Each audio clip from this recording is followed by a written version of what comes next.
अस्सलाम वालेकुम। क्या हाल है आप सबका? उम्मीद है आप सब ठीक ठाक होंगे, मज़े में होंगे। तो ये जी सुबह 11 साढ़े 11 बजे का टाइम था। हल्की हल्की बारिश हो रही थी और बड़ा अच्छा मौसम था। बादल भी काफ़ी घने थे। तो इतना अच्छा मौसम था तो फिर आज मेरा इरादा बना कि मैं कढ़ी बनाती हूँ। बच्चों को भी बहुत पसंद है और बच्चे भी खुश हो जाएंगे और साथ मौसम भी इंजॉय हो जाएगा। तो फिर जी ही मैं किचन में आके मैंने कढ़ी की प्रिपरेशन स्टार्ट कर दी।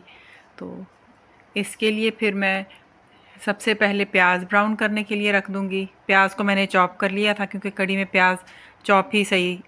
और ये जी 1 किलो दही है और इसमें मैं 3 बड़े स्पून बेसन के ऐड कर दूंगी और 3-4 ही हरी मिर्चें डाल के तो इसको मैं बीटर से अच्छी तरह बीट कर लूँगी। और थोड़ा सा इसमें मैंने पानी भी ऐड किया था और अच्छी तरह इसको बीट कर लिया था।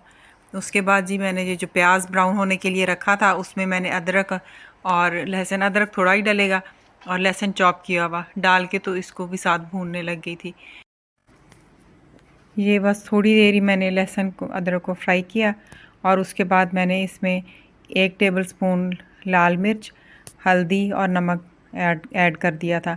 हल्दी इसमें थोड़ी सी ज़्यादा ही डलेगी क्योंकि कढ़ी का एक कलर ही हल्दी से आ रहा होता है, जो येलो सा कलर होता है। तो वो हल्दी अगर ज़्यादा डले तो उसी से एक बड़ा अच्छा सा कलर आता है। तो ये मैं थोड़ी ज़्यादा ही डालूँगी और बस जी फिर इसकी मैं भुनाई करूँगी। और जिस तरह थोड़ा सा मसाला भुन जाएगा फिर इसमें मैंने जो दही और बेसन का मिक्सचर बना के रखा हुआ था वो मैं डाल दूँगी और उसके बाद ये मैं पकने के लिए इसको रख दूँगी। और ये 2-2.5 घंटे एटलीस्ट इसको लग जाएंगे पकने के लिए, ताकि बेसन अच्छी तरह पक जाए और वो जो बेसन का एक कच्चापन सा होता है वो बीच में बिल्कुल भी ना आए। और यहाँ पर जी साथ मैं पकौड़ों की तैयारी कर रही हूँ। उसके लिए मैंने 1 आलू, 1 बैंगन, थोड़े से पालक के पत्ते और प्याज लिया था और ये हरा धनिया और हरी मिर्चें। बस ये मैं कटिंग करके और इनके पकौड़े बनाऊंगी। और यहाँ पर जी मैंने कढ़ी में सूखा धनिया साबुत डाला है और थोड़ा सा ज़ीरा ये भी साथ ही डाल दूँगी। इसका बड़ा अच्छा फ्लेवर आता है कढ़ी में, ये अगर डाल दिया जाए तो ये भी मैं इसमें डाल दूँगी और इसको पकने के लिए छोड़ दूँगी। यहाँ पर जी मैंने कटिंग कर ली थी वेजिटेबल्स की और मिक्सचर मैंने रेडी कर लिया था पकौड़ों का। और ये मैं पकौड़े फ्राई कर रही थी और पकौड़ों में बनाते हुए मैं ज़्यादातर वेजिटेबल ज़्यादा रखती होती हूँ और बेसन कम डालती होती हूँ। और इस तरह ये कि एक बड़ी क्रिस्पी से बनते हैं और बड़े मज़े के बनते हैं। और साथ साथ मैं कढ़ी को भी देखती जा रही थी ताकि वो नीचे ना लगे, क्योंकि मोस्टली ऐसे हो जाता है कि अगर आप काफ़ी देर उसका चम्मच ना हिलाओ तो बेसन नीचे लगने लग जाता है। और यहाँ पर जी पकौड़े रेडी हो गए थे और बड़े क्रिस्पी से बड़े मज़े के बने थे। तो यहाँ पर जी मैं इनको ये फ़र्स्ट बैच निकाल लिया था, अब ये मैं सेकंड बैच बना रही थी। और फिर बच्चों को भी फिर मैं साथ दे के आई पकौड़े, क्योंकि बच्चे भी बड़े शौक़ से खाते हैं। ये जी अब मैं बच्चों को देने जा रही थी पकौड़े और बच्चों को दे के आने के बाद फिर मैंने सेकंड बैच पकौड़ों का भी और यहाँ पे अब मैं कढ़ी भी देख रही थी। तो कढ़ी काफ़ी हद तक गाढ़ी हो चुकी थी, जितनी कि मुझे रिक्वायर्ड थी। अब इससे ज़्यादा मैं इसको और गाढ़ा नहीं करूँगी, क्योंकि फिर ये थोड़ी देर रखें तो फिर और ज़्यादा ये गाढ़ी हो जाती है।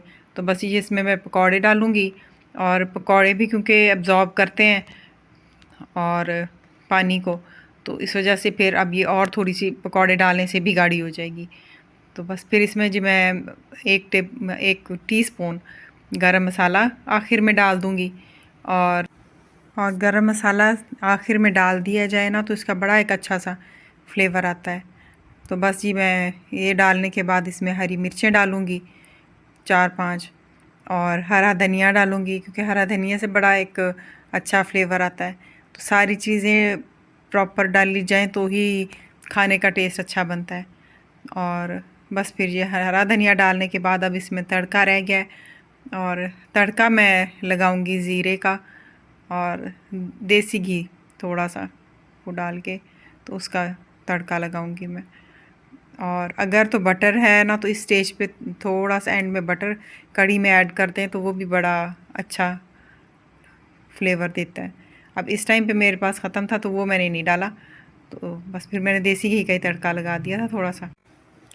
और फिर इसको बस 2-3 मिनट के लिए ढक ढक दिया था, जिससे फिर इस सारे जो एंड में मसाले और ये जी तड़के का जो डाला है सबका फ्लेवर कड़ी के अंदर आ जाए। तो बस जी, फिर ये थी मेरी आज की रेसिपी कड़ी की। और पहले मैंने सोचा था कि मैं आपको डिश आउट करके दिखाती हूँ, लेकिन फिर मुझे लगा कि ये डिश आउट करने से बेहतर है कि मैं इसको इसी तरह दिखाऊं, क्योंकि इसकी लुक बड़ी अच्छी आ रही थी इसी में पतीले में। तो इस वजह से फिर मैंने आपको डिश आउट करके नहीं दिखाया, मैंने आपको ऐसे ही इसकी लुक दिखाई है क्योंकि ये बहुत अच्छी आ रही थी। तो फिर बस मैं भी कड़ी लेके मौसम एंजॉय करने बाहर लॉन में ही बैठ गई। तो उम्मीद है आपको मेरा आज का व्लॉग अच्छा लगा होगा। अगर अच्छा लगे तो लाइक, शेयर और सब्सक्राइब लाजमी कीजिएगा। अल्लाह हाफिज़।